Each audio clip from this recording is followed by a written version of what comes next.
Alright guys, let's make a start, hey? So today I've got a couple of slides to go through and our obvious, very high quality engineering fix of the projector screen there is making life a little bit difficult, but there's not much really to it, and then we're going to go through a relatively big example and we can talk a little bit about the quiz if you'd like. Now, the quiz, obviously everyone knows it's tomorrow. I've got your previous quizzes marked there. I'll have a unique solution up to that, hopefully today, so that you can just see what's going on. But I think most of you will have a pretty good idea where you went wrong on that one. It was, in a lot of circumstances, just sort of pretty fundamental mistakes in the free body diagram type part of the problem that carried through for a lot of people. So, you know, that's the nature of the first quiz. Average was about 2.8, I think. It's pretty normal. So that's all fine. One thing I did want to say about that, what was it? Make sure you get your diameters and your radiuses right. I saw, you remember in lectures I said every single time everyone always makes the mistake of getting radiuses and diameters and things on those equations mixed up.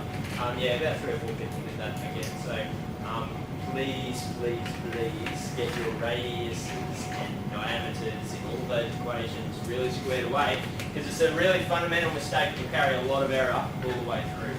So small things like that.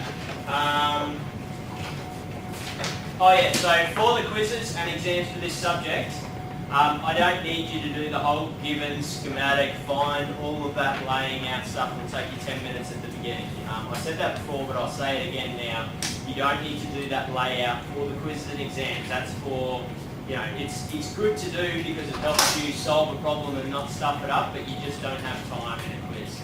Alright, so every time you do one of these problems that isn't an examination situation, that's required. In an exam, cut straight in with you do need assumptions and then your solution. And in your solution you should have obviously schematics and things like that.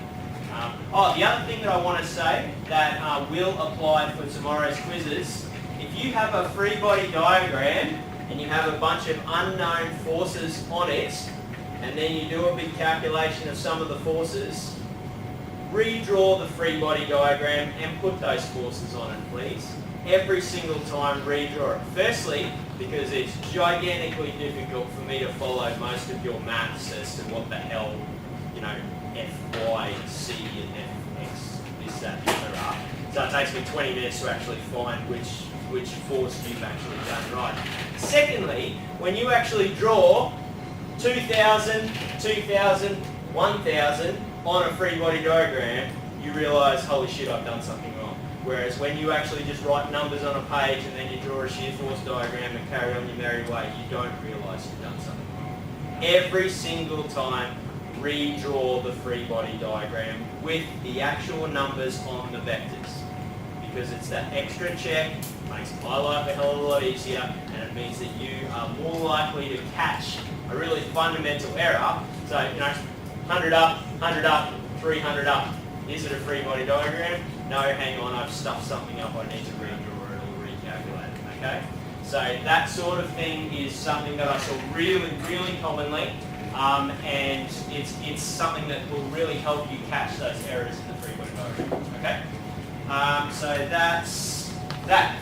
Tomorrow's quiz, I said that it might be on fatigue and it might be on welds. I'm going to limit it just to fatigue, so if you've studied welds, that's good because we need to study welds. But because we're doing welds for the workshop and because welds will be on the final exam definitely, I'm going to restrict it to the fluctuating stresses for tomorrow, so that just gives you a bit of an idea of what to study tonight until then. I could have just let it go and just had that, but I thought, you know, if you spend all night studying welds, then you will miss something. So, it's worthwhile studying those anyway because you study as you go. And you're going to be in a hell of a lot better position at the final if you study when you learn it rather than study right at the end. But I'll just do fatigue on tomorrow's quiz and we'll go from there. Cool. Any questions on that? Anything that I haven't covered on the quiz you might want to know? No? Good. Excellent. Alright, so Today we are going to talk about fatigue and welds. So we did a fairly comprehensive analysis on a weld, yesterday? That was static analysis. Fatigue analysis is very, very straightforward for welds. It's exactly the same as fatigue analysis for our shafts, beams, etc. So this is a workflow that's almost impossible to see because of what's going on there. But first thing, you determine the forces. When you have a static case, you just determine what the force is. When you have a fatigue case, you determine what the force at maximum and the force at minimum are.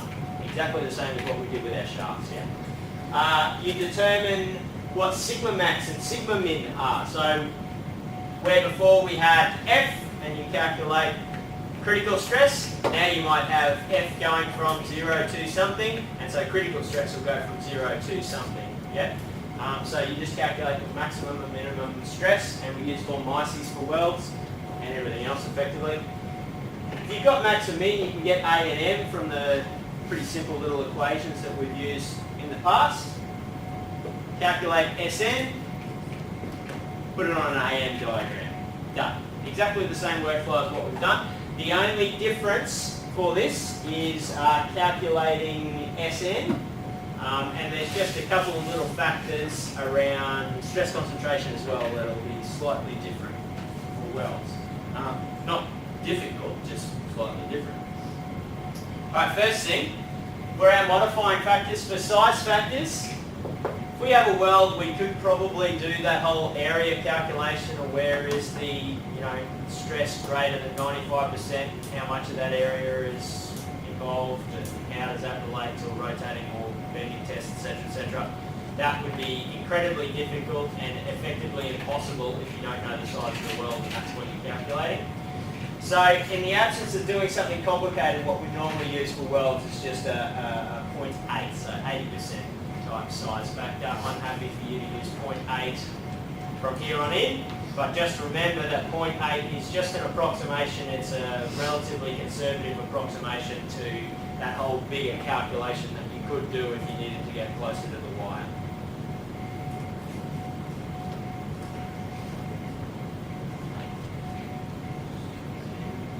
See that?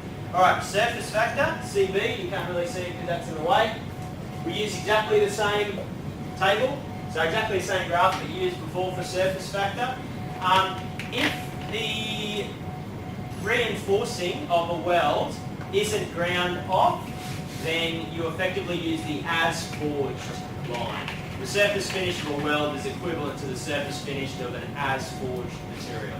Okay, so that's the line that we use, which is, it's a significantly rough surface and has decrease in the endurance limit that reflects that. If you do grind off that weld, then you might use either machined or ground finish. Probably not a ground if you're just using an angle grinder. If someone's actually putting a lot of work into machining the edges of welds on lathes and things like that, then maybe you get better. But just use your engineering judgment and try and think of what each of those lines actually means in terms of approximate roughness, and then think about the process that's been applied to that weld and which one applies. Okay? So generally speaking, machined if you grind it off, or as forged if you don't. Temperature, reliability and miscellaneous are identical to what we used before, so everything that you've done so far applies. Now, one other difference is in stress concentration. Now this is a table from your textbook that I've kind of butchered. Table, 11.2. The KFs are the same and the descriptions are the same, but I've drawn you a little sketch to help you sort of understand what's going on here. And these are the different stress concentrations for 4 given circumstances of loading. So the first one's for a butt weld. And for a butt weld, remembering this is KF, not KT, so this is including that sort of, not sensitivity, I guess. For a butt weld, if you don't remove the reinforcing, KF is 1.2 at kind of the tip of that reinforcing there. Okay? And so we use 1.2 for any type of butt welds. Now, these next 3, you could have some combination of those, and the example that we do I'll show you how we can use those differently for each component of stress in each direction. So the first one is the tub of fillet weld and transverse loading. So anytime you have a fillet weld like that and the loading going transverse to it, then along the toe, so the gap where that weld basically meets the plate, along that toe for the entire length of it, the stress concentration is 1.5 for any loading in that direction. Okay. The next one is the end of a fillet weld for parallel loading, so that would technically be this end or that end. And so at that end, for parallel loading, you can see we have quite a high stress concentration there, which makes sense to us because you've got that whole stress being carried by the entire length of the weld, and then the weld just disappears down on a sharp point. Alright, so that stress concentration is going to be fairly significant. The last one is any sort of fillet weld where the plate's actually pulling or tearing away from it. That's effectively any of our bending type motors, right? So whenever you have a plate on a wall and you're bending it off and actually tearing it away, putting tensile load on it, we use a factor of 2. Alright? So, we'll do a bit of a drawing in a second, but we can break up our stress concentration that we would apply to each component. So, we'll do it in a second, but let's just think about a simple example.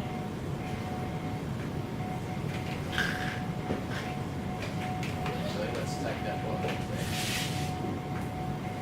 Alright, so let's say we have some sort of a, let's just say we have shear on it for starters.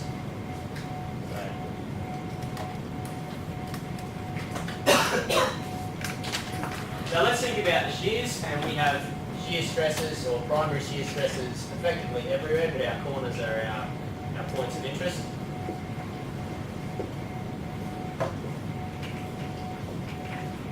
Alright, this end here, which one of those categories does that fit into? Is that parallel or transverse loading? Parallel, and am I at an end? Yep, so which stress concentration would I apply to this one? 2.7, yeah. KF equals 2.7.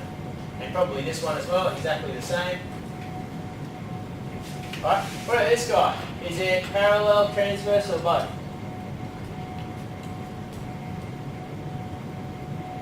Both. So technically here, that's parallel, and I've got this end having a stress concentration there.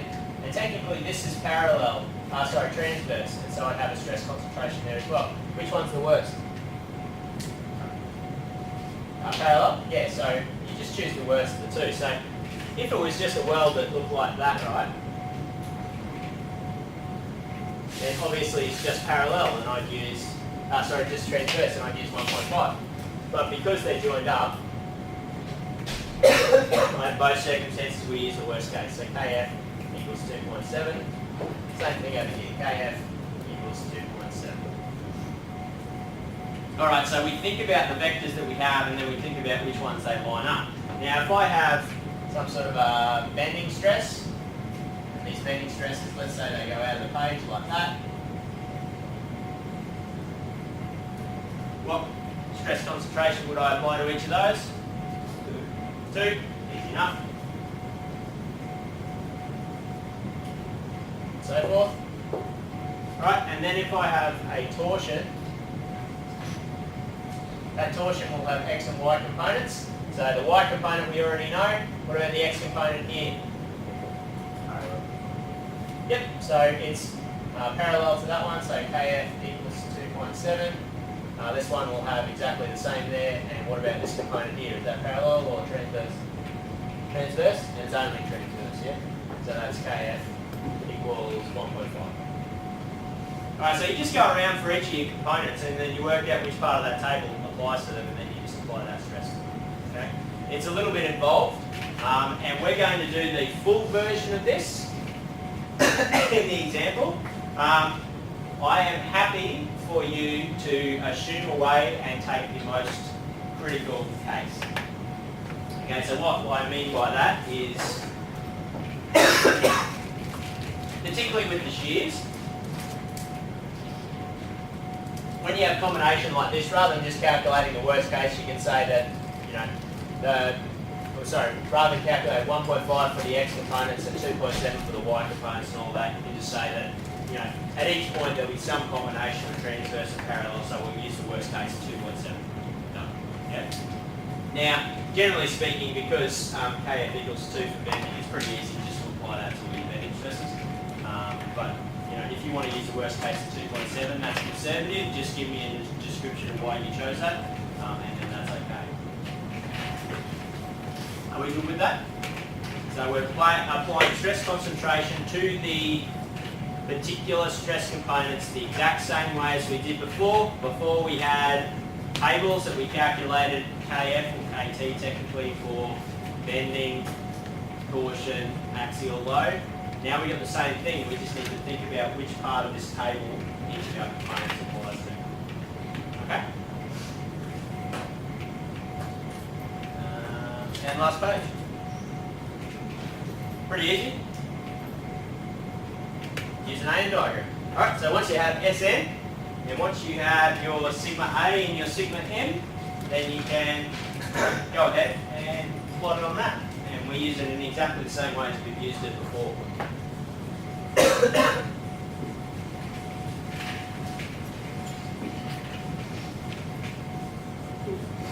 Now, a couple of different circumstances.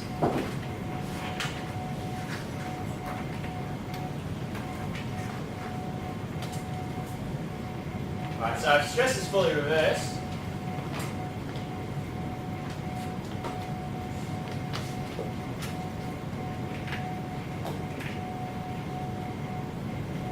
what's the ratio of sigma A to sigma M?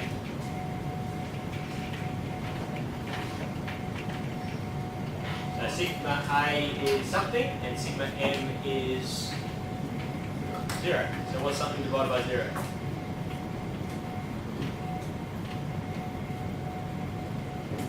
Infinite. So the slope of our load line is infinite, which means straight up. Yeah? And so if the slope of our load line is straight up like this, like I said, that's basically fully reverse loading, and we just compare what our maximum allowable is to SN, which is where that actually intercepts the curve. Alright, so that's one circumstance.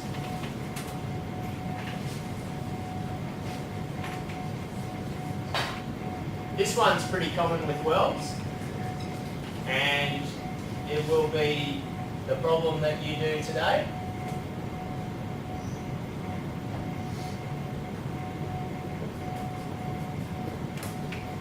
Right? Something that's zero based. Alright, so it goes between 0 and something. So you can imagine that if you have a weld and a cleat, there's a load on it, there's no load on it. There's a load on it, there's no load on it. This is what effectively our stress profile is going to look like. So, what's the slope of the load line? Choose a value, 1,000. What's sigma A and what's sigma M? Sigma max is 1,000. The slope is 2. Sorry? Is the slope 2? No. Close though. If this is 1,000, what's sigma A? 500. What's sigma M? 500. So sigma A divided by sigma M? 1. If this is 10,000, what's sigma A? 5,000. What's sigma M? 5,000. What's the slope of the load line? 1. Alright?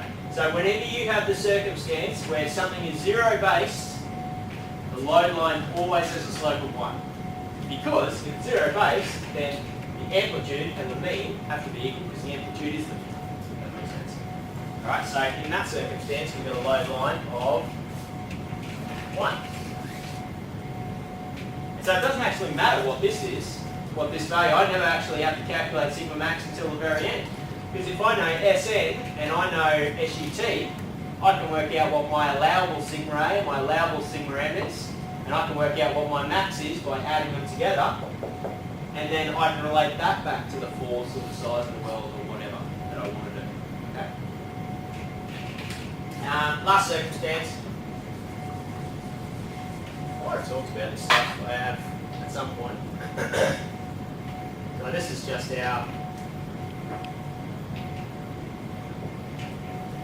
just to prove that this all works. Sigma max, what's A? What's our amplitude or alternating component of stress?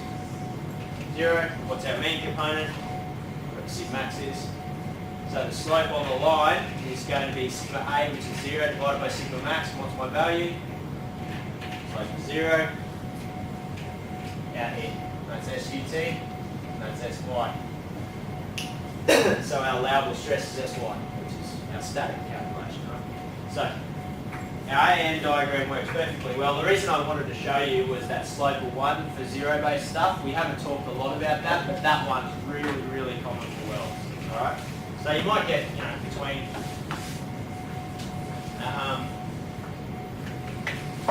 some two positive values.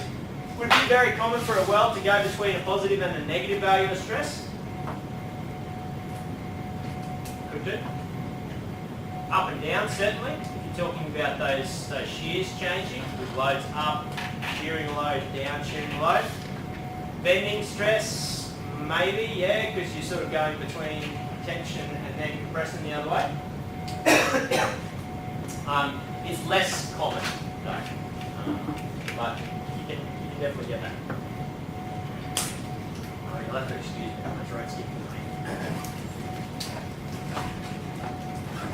Release. Alright, so we're going to do an example.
Specify the size of the weld effectively. So our schematic looks like this.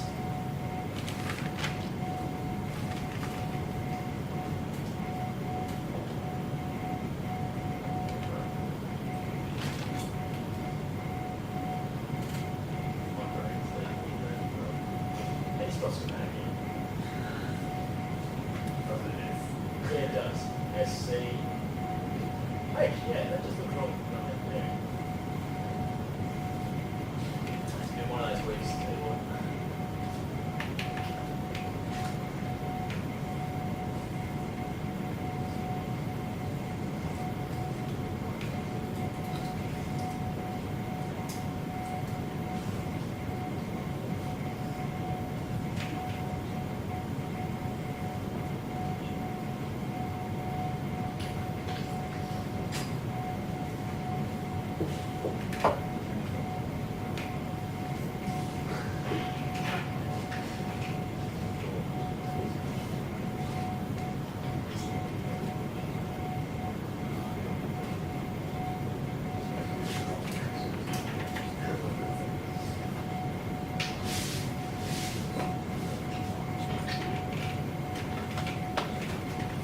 that's it. And I'm going to draw, just for clarification purposes, 1,000 newtons. And we are cycling between 0 and 1,000.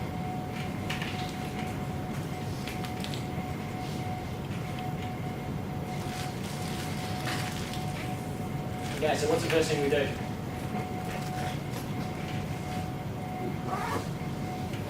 What's the first thing we do with static? Yep, find the equivalent forces at the centroid. And for this particular shape, that means finding where the centroid actually is.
Alright, so from 7-1, does everyone have their weld table here? You guys want to find me a centroid? Okay.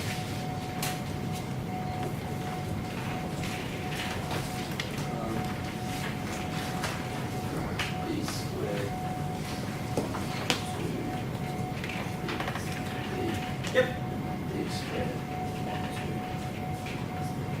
Yep.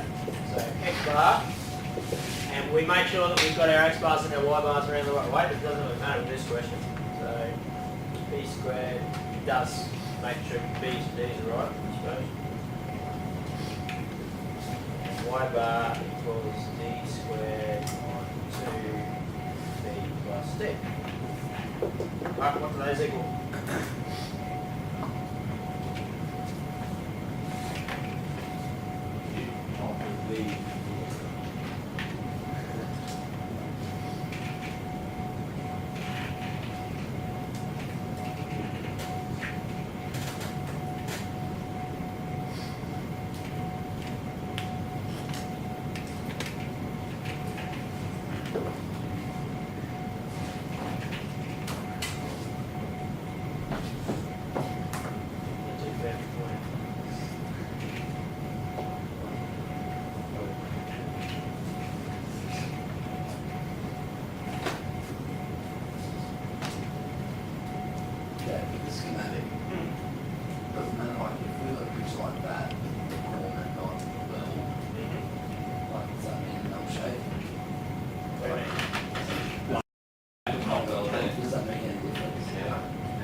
Yeah, I mean, fundamentally with these things, they're going to weld it however they're welded. So,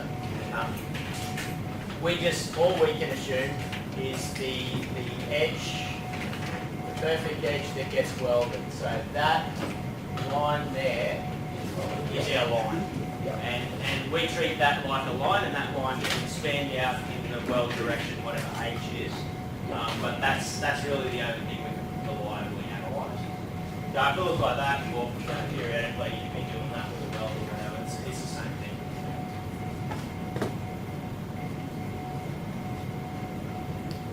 All right, anyone got an X bar and a Y bar yet?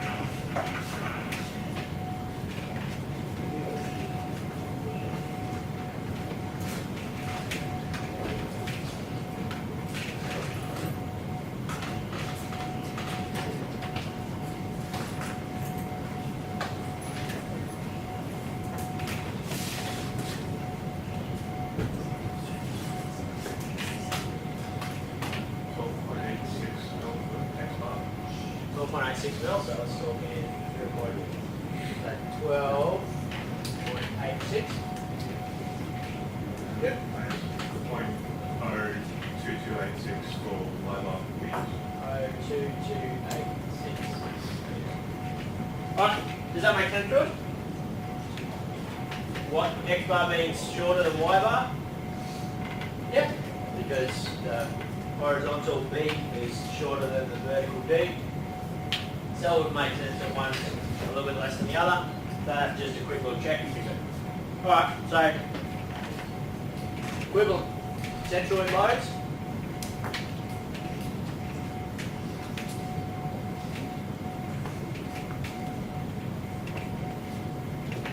Now equivalent V, or V max, let's say, is equal to 1,000 newtons, and that looks like this, 1,000 over time. And our T max, can everyone see down here nicely? T max is equal to 1,000 times our lever arm, and the lever arm is the full distance subtracting X bar, so 0.16 subtracting 0.01286. I get 147.1 newton meters as the max. So what that means is that basically exactly the same thing, 147, you go between 0 and that with the torque of the same period. That makes sense. It's a cycle.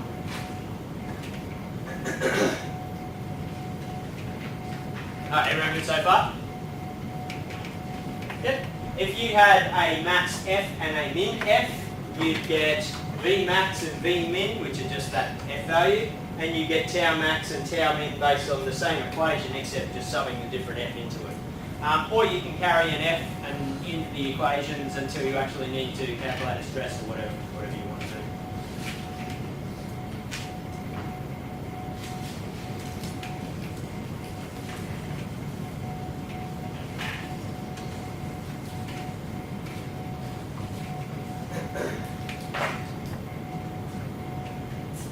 Alright, so we can calculate our components of stress now. Now remember, because we're doing fatigue and under fatigue, stress concentration is very important. We do our stress concentration at this point as well. And we're going to do a similar little sort of diagram to what I did on the board before, and we'll think about which KFs apply to which components of stress.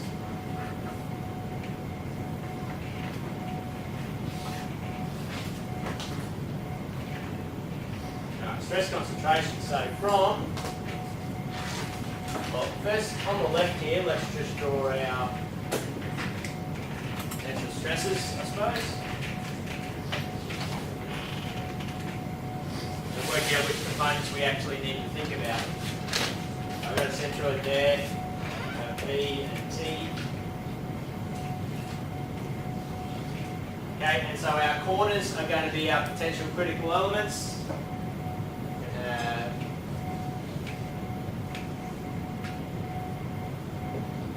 Primed everywhere, so primary shear, and that way, so that way.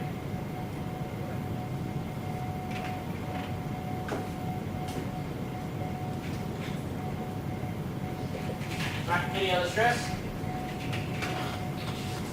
Don't have any bending stress, do we? No.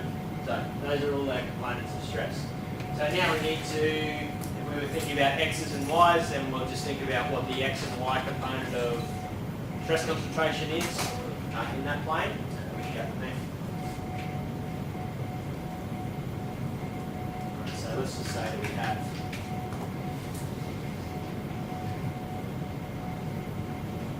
X and Y in each plane.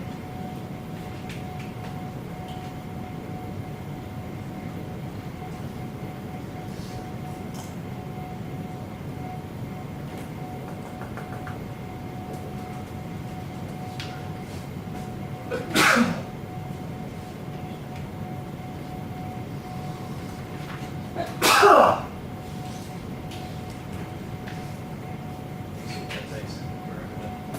up.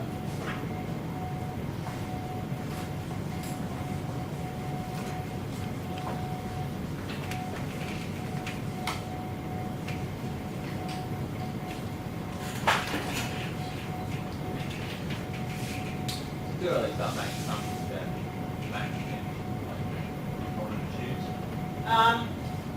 No, but has everyone got that board down, or do I need to turn that off?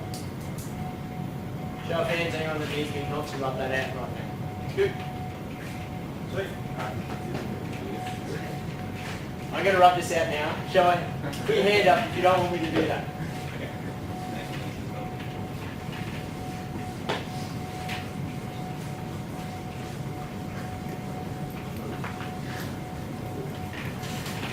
Right. Not that that really helps our cause any, but there's our table, right? Alright, so now we're going to sort of start making assumptions about which corner we analyse, but we're going to think about stress concentration first. Alright, so this X component, what do we got? Transverse, just transverse, so that's going to be 1.5. This Y component, what do we got? Parallel, so 2.7. This guy, the X component, parallel, 2.7. This guy, the Y component, transverse is 1.5. This guy, X component, both, so choose the worst one, 2.7. That one, both, 2.7. See, once you start to get comfortable with it, it's relatively straightforward. Now, the fluff around is that if these types of things mean that our normal assumptions about which corner will be most critical, that could go out the window, yeah? So if we have really, really high stress concentration here, which is a place that we might normally ignore, then that could out of balance our whole calculation, and maybe we need to calculate 6 components of stress here, or, you know, the 3 transverse shears and then 6 components of torsional shear. That's what I've done in the solution, okay? So you guys can go through that in the solution and actually have a look at that. In the interest of time today, I think I'll just go through what I know to be the critical part, which I think was the top right-hand corner. B. Yeah, B. How much more critical? 1 myces. So, 1 myces here is 111,000 pascals. 1 myces here is 177,000 pascals. 1 myces here is 151,000 pascals. So, it's pretty close to Y, yeah? And I was not confident saying any one point, so that's why I calculated everything. I'll put the numbers down and you can see it in a second, but we'll go through one of those and then you can maybe practice it at home. So the way that I did it, now to finish with that, I labelled these A, B and C. And I said, analyse 4 points.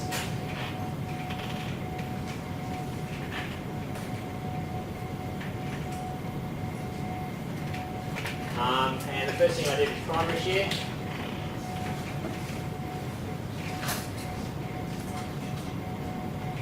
Okay, so tau dashed at A, and it is a Y component. We don't have anything in the X.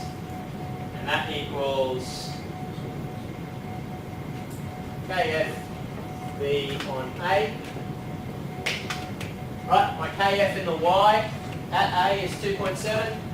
That equals 2.7 times my V, which is 1,000. And we just analyse the max point, and then we can calculate the min point. If you had a max and min, maybe you calculate both. Or maybe you just keep an F in this equation until you get to the end and then calculate a max stress. Min stress.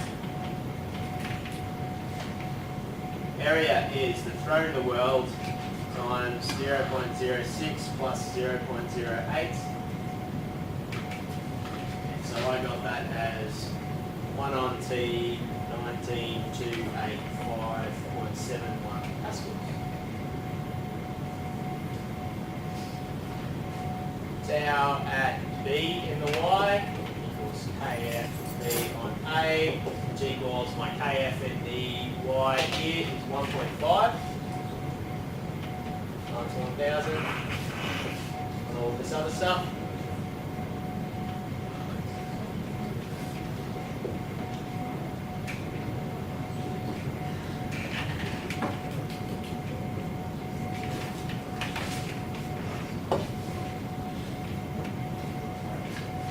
Okay. Yeah. T times what? What's in the bracket? Right limit. Oh, that's a plus. Yeah, plus, sorry. That's the area of the weld. So the top of the weld and the this 0.6, 0.06, and that's 0.08. Yeah, totally. Okay, and that's C KF V on A equals at C our KF in the Y is 2.7.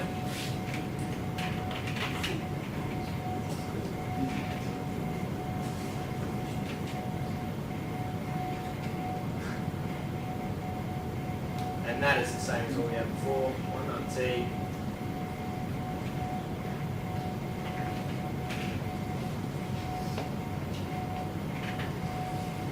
Alright, so we have 3 components of shear stress.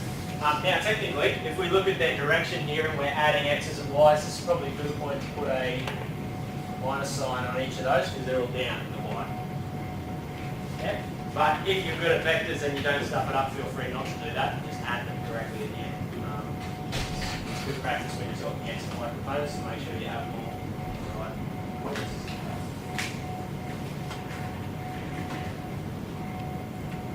Alright, secondary shear. We might as well just go through all of them. They're here.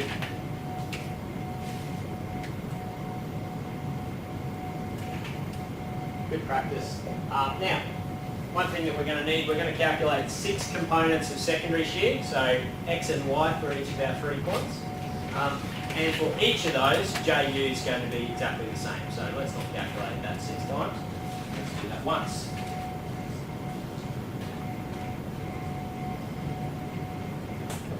Alright, from table 7.1, JU equals fairly complex.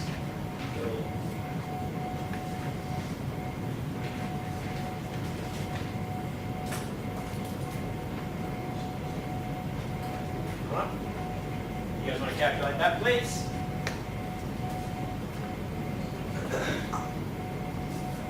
Oh, B is the 6. B equals 0.08. Should be written down something.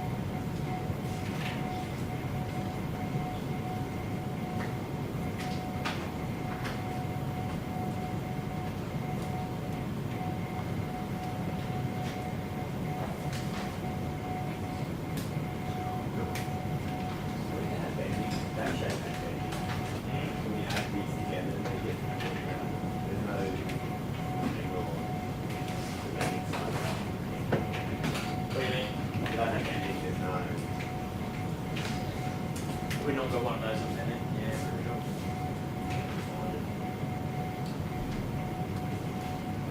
Yeah, okay. Just had action torsion because that's a pretty common weld for torsion. It's actually a garbage weld for bending because by the time you have bending on a shape like that, it's kind of not supporting it the right way. Whenever you have a bending load, you try and have a symmetric shape in the plane of that bending, because otherwise it starts to introduce rotation anyway. Because if you've got a machine like a component like that, you're going to load it in the centre. You're not going to load it what is 0, 1, whatever the fuck it is across here. So you load it in the centre. So as soon as you do that, if you don't have a symmetric shape, you've got torsion as well. It's a terrible circumstance actually.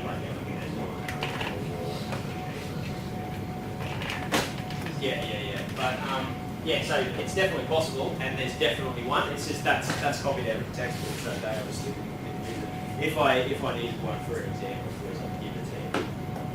And you can calculate it yourself, and I'm seriously considering doing a screencast on how to actually calculate these moments of inertia. Because a few times people have actually asked me how to do it and needed to do it later on. You won't need to do it in this subject, but maybe later. So, when I get a minute for next month. Alright, has anyone calculated JU yet?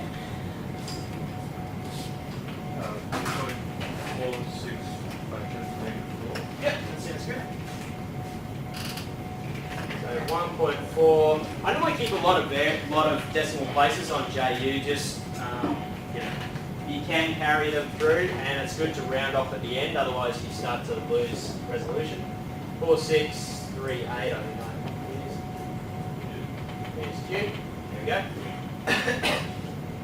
Right, so let's cycle through each of these points. Sorry? No, sorry. No, good. Yep. I normally, it's, yeah, again, arbitrary, but meters cubed because it's technically multiplied by another meters in T. Theoretically, it's using a unit thickness to calculate, so that unit thickness should have a unit of meters as well, but it kind of confuses everything. That meters to the 4 and then multiply by meters, you still get meters to the 4. So. Is that where the 4 is? Sorry, it's a unit, so it would be times 1. Yeah. Yeah.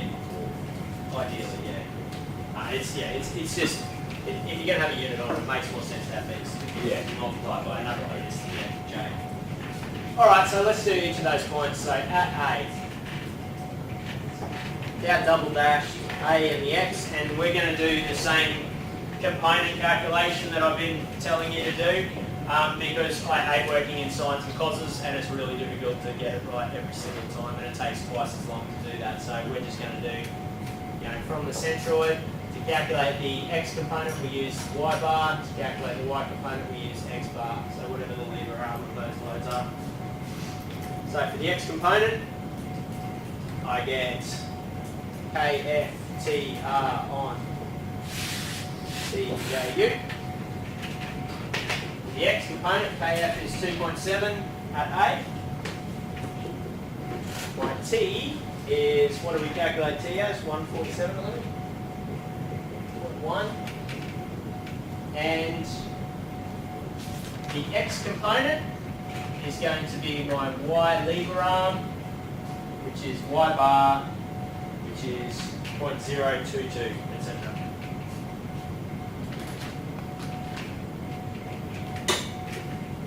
Right, T, and we just calculated JU as 1.4638 e to the minus 4. And so I get 1 on T, 62134.12 pascals.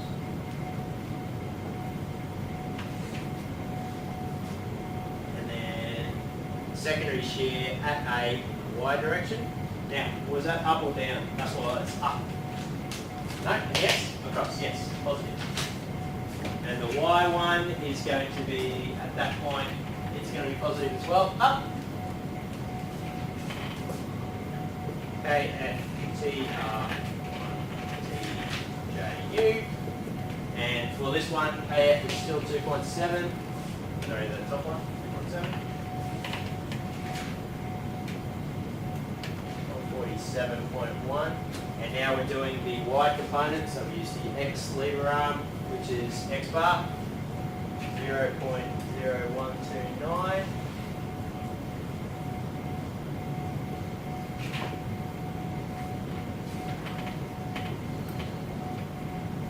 And I get 1 on T,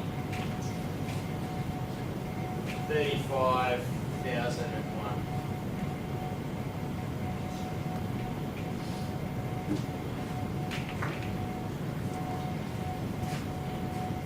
Okay. In the interest of having a go, you guys do B and C.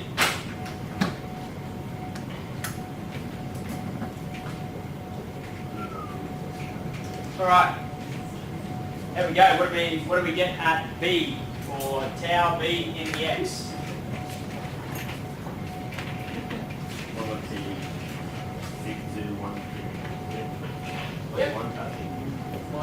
yeah, Pascals? Good. What about in the Y? Negative 1 on T, 71,057.8 Pascal. 1,000. 71057. Oh yeah, 71,000. We're at 70,997.51. I did the same thing as you when I rounded the century where it's over 1 Sorry? I did the same thing as you when I rounded the century where the other number is not rounded. Right, so, I got that number and did 60 minus yeah. Okay. So, are we happy with this number or is that? Yeah. So basically, give or take. Whatever. But once you start rounding those zeros off, it can have anywhere up to, you know, maybe 100 Pascal effect. So be it. Alright, at C. What do we get for the X component? Start with 1 on T. 1.23 Pascals, perfect. And in the Y,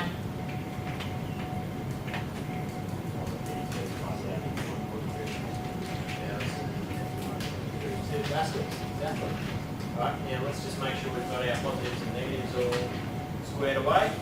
So at A we had 2 positives, at B we have a negative in the Y, which is right, and at C we have a negative in the X. So a positive in the Y. Good with that? Yep.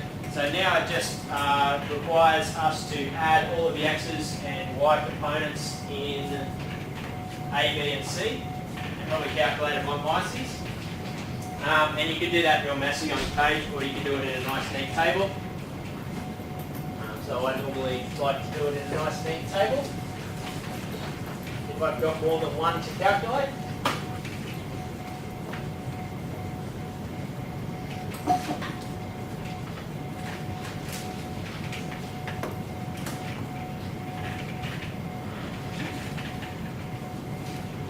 Alright, so let's say position. It's our X in Pascals. It's our Y in Pascals. And sigma dash in Pascals. Cover a little bit.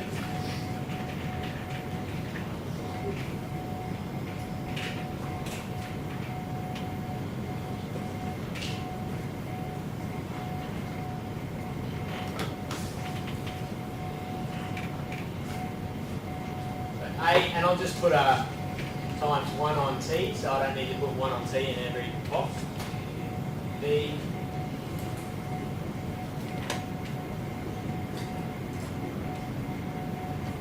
Alright, so my X components add to 62134.12, my Y components to 15715.61. B, 62134.12 and minus 81711.8. This one's minus 86071.23 and 15715.61. Alright, so where do we think originally our critical might be if we weren't worrying about our stress concentration and so forth? Look at the point where they had at B. Now let's look at our values for B. We've got 62,000 and 15,000, 62,000 and 81,000, and 86,000 and 15,000. So again, we're getting close to knowing that it's at B. Still potentially not super confident just yet. So let's calculate from mices. 111.008.5.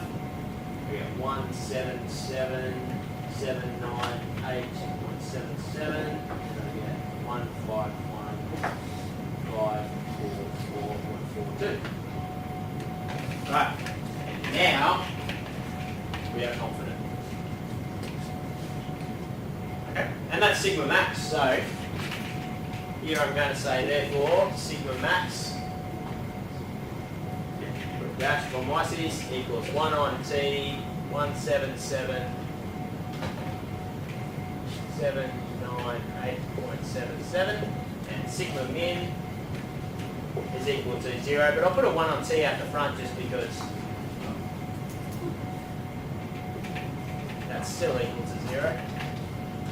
But when I do some calculations, it might be worthwhile having a 1 on T, otherwise things might get a bit algebraically confusing. Alright, once you've got that down, have a 5-minute break and then we'll come back and got about 10 minutes left to go. You can have a bit of a go at part of it. Alright guys, let's get through the last little bit of this problem. And then we can potentially have a look at one more slide. Current circumstances, I think we might skip that. Alright, so look at your workflow in the notes. We needed to calculate sigma max and sigma min. We can calculate sigma A and sigma M if we wanted to as well. But we can do that maybe in the AM diagram phase. What we need to do is get all of the values we need for the AM diagram, so that's our endurance limit.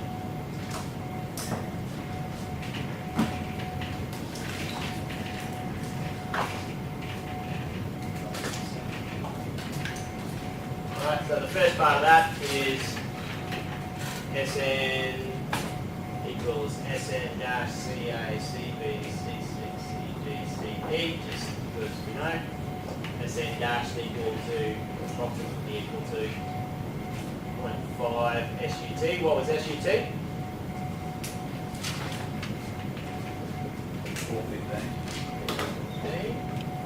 And so that gives us 207.5 megapascals. Right, so now we need to go through and calculate all of those factors. Pretty straightforward for welds.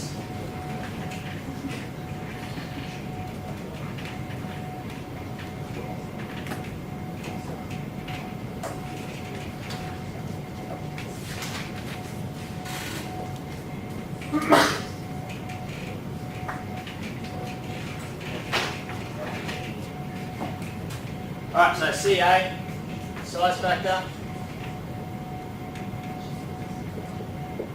What are we told? 0.8, easy enough.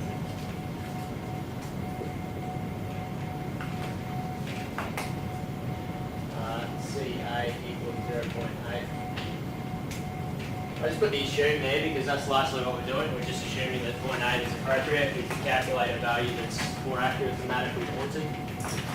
CB, service factor. Are you told any information about grinding or finishing of the weld? Nothing? No. So in the absence of that, we assume all the reinforcements there and that we have an as forged finish.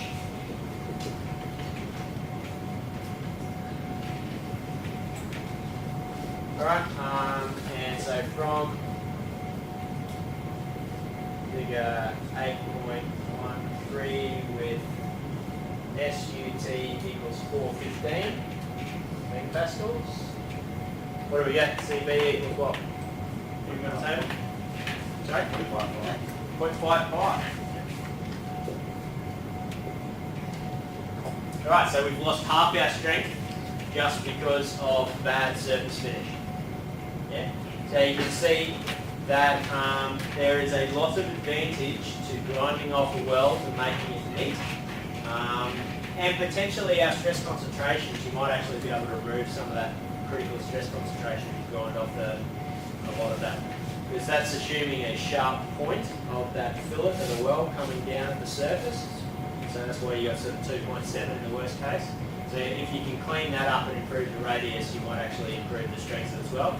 But then that table goes out the window, so that's when you might actually have to do a finer element calculation or something for stress. Alright, CC, temperature. Alright, we're just going to assume D is less than whatever we said, 450 is the cutoff, I think. Therefore, CC equals 1.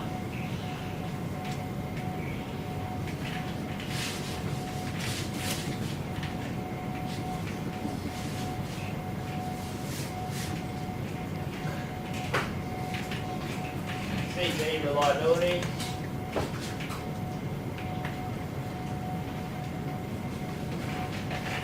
What reliability are we told? 996.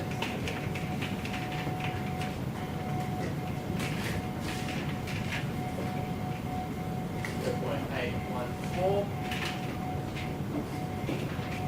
And CE miscellaneous. None. We just keep it there, just to keep reminding ourselves to check other things if we need. Alright, therefore, SN equals 207.5 times 0.8 times 0.55 times 1 times 0.814 times 1. And I get 74.32 megapascals.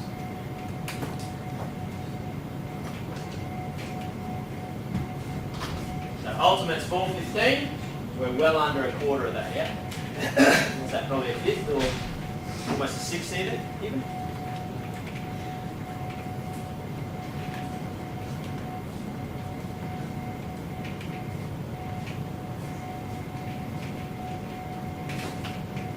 Right, so I've just rubbed it out. But we have a sigma max and sigma min, but that still has a T in it, so we don't actually know what value to plot on the AN diagram. For any value of D, we could get a value of sigma A and sigma M. So what we're going to do is do our little load line analysis, work out what allowable sigma A and sigma M are, and then calculate T from that. I always like to draw the AN diagram.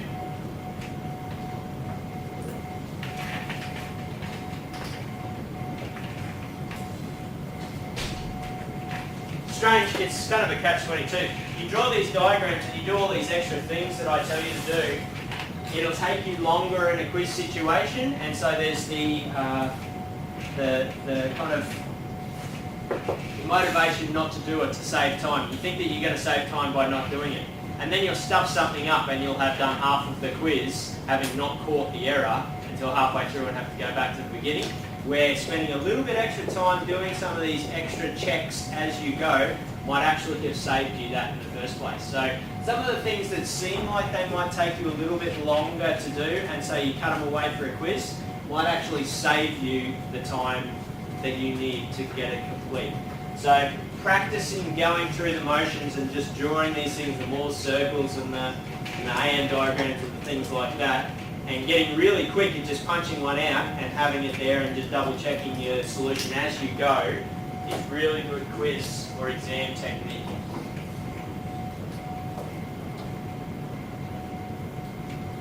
Oh, another thing I thought of a minute ago. Hang on. Yeah. You know what's an alternate way to study this stuff? And is actually really effective, and something that oftentimes on backbrack you'll go out and you'll get a petition and it'll be one of the busy work that they give you to do. Open up Excel and write an Excel spreadsheet, maybe a tab for each type of weld in that weld sheet, and have as the inputs whatever. So for each shape of weld you've got B and what is it, B and H, or B and height and width. Have as inputs equivalent shear stress, so V at the centroid, T at the centroid, M at the centroid. And then have that spreadsheet calculate what weld is required at the critical point. So maybe the spreadsheet calculates 3 critical points and chooses the largest of them or whatever. You probably need to enter SN as well. So you just calculate an SN and put that in as a variable. So maybe enter 4 or 5 variables. You can do it in Excel, you can do it in MATLAB, you can do it in anything. But the actual act of writing these processes into something like that means you have to understand this process really well. And so you can write with a couple of inputs that'll give you T as an output, and then you do the calculation for a couple of candidate cases to prove that you haven't stuffed something up. If you do that, you'll be all over the welds. You know, you'll be able to do this stuff in your sleep. That's deep understanding, as opposed to just maybe reproducing some tube questions that you get, which is a relatively shallow understanding. Okay, so those type of things. You can do the same thing for shafts. If you wanted, you could make an Excel spreadsheet out of the Australian standard for rotating steel shafts, and then you'd understand it really well. It might take you a couple of hours, but in the absence of other things to study, and if you've already gone through all the tube questions and all the previous quiz questions and things like that before the exam period, stuff like that's gold. So, you know, let me know if you ever do it and you know you find it useful. But that's the sort of stuff that I do, and I always end up understanding this stuff a lot better because of it. All right. So we know our values here: 74.32, and this is 415 on the scale, obviously. 330.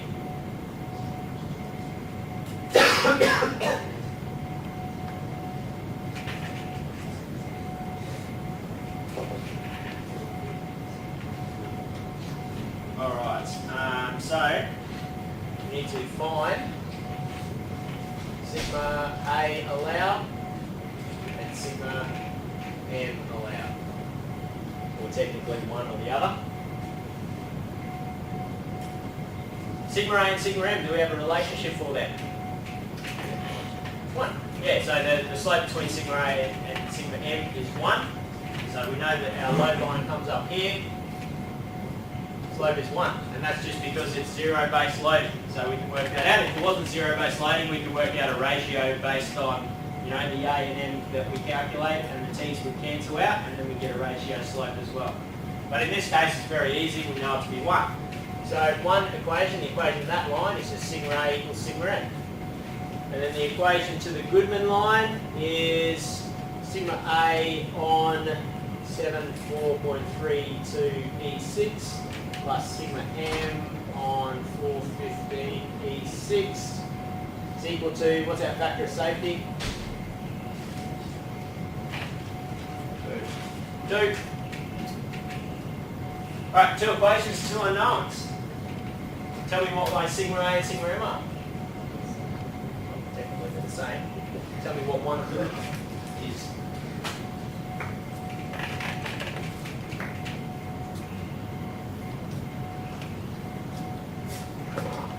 Happy for you to use a graphic calculator in the quiz or exam or whatever. Happy for you to do it the old school way as well. It's actually pretty easy. You just put sigma A there and just go 1 on that plus 1 on that, and that divided by all of it. Done.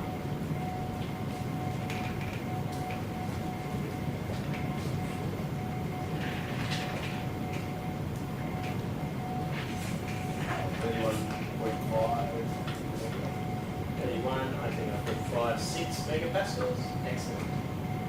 Everyone else get that?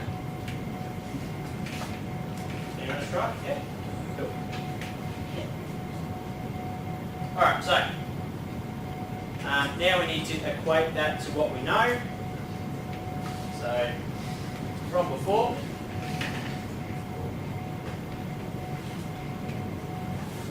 sigma max.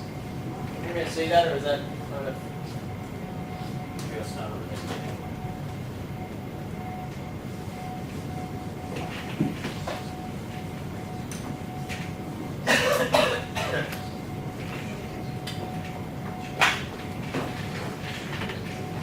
Alright, so from before, sigma max equals 1 on T 17778.77 pascals, and sigma min equals 1 on T 0 pascals technically. Alright, therefore sigma A equals sigma M equals half of that, 1 on T 8899.39. And we just equate whichever one, doesn't matter, sigma A or sigma M, they're all the same. If they were different, it still doesn't matter. You equate sigma A to sigma A or sigma M to sigma M, because the load line is consistent between the two, you only need to equate one of them, because all of the equations that allow us to calculate this handle the difference between the others. And then if they are different and you use, let's say we calculate T based on sigma A, sub T back in and just confirm that you get sigma M, and you know, if it works then that means you haven't stuffed something up. To allowable, so 31.56 e to the 6 equals 1 on T 888.39.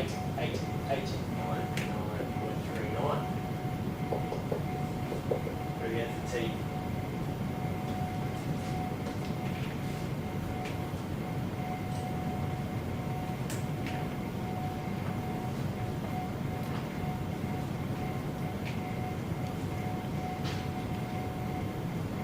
That's sigma A and sigma N.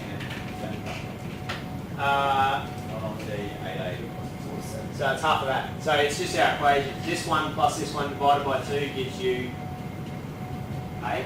This one minus this one divided by 2 gives you M, and vice versa, whatever the equation. Yeah. So when you know what max is and min 0, it's just half of max for both.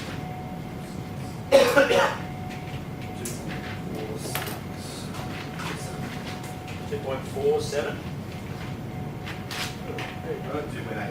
Yeah, Yeah, I got that too.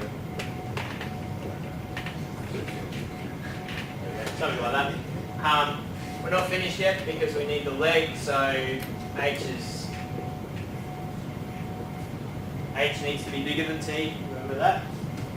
So that equals 0.00398 meters, which is effectively 4 meters, so I'd say 4 millimeters, sorry.